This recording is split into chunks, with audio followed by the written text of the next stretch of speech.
असा म्हणून तो उत्सव साजरा केला जाणार आहे. बरोबर, 9 अकरा आलाय ना, 9 रात्रींचा समुदाय. आता तर 9 रात्रींचा समुदाय बरोबर.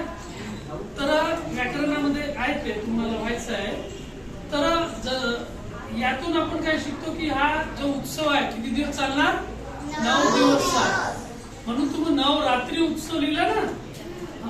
बरं, आता ही जी देवता आहे आपली, कशाचं काल हे झालं, अनुष्ठान झालं.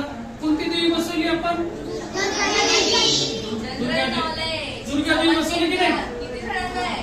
दुर्गा देवी हे कशाचं प्रतीक आहे, जसं आपलं शारदा देवी कशाचं प्रतीक आहे.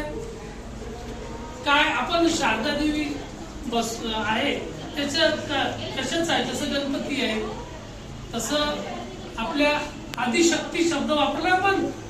तर दुर्गा देवी कसं आहे, शक्तीचं प्रतीक आहे. बरोबर ना. तसंच आपण शाळेमध्ये देवी बघतो बघा. स्टार्टिंगला एंट्रन्सला बघा एक देवी दिसते, विना घेऊन बघा. कशाचं प्रतीक असतं, शारदा देवी बघा. फोटो किती जणांनी बघितलाय विना असलेल्या देवीचा. विद्येची देवता, नाव माहितीये का. विद्येची देवता कशाला म्हणतो आपण, कोणती आहे. विद्येची देवता. आज कोणता वार आहे,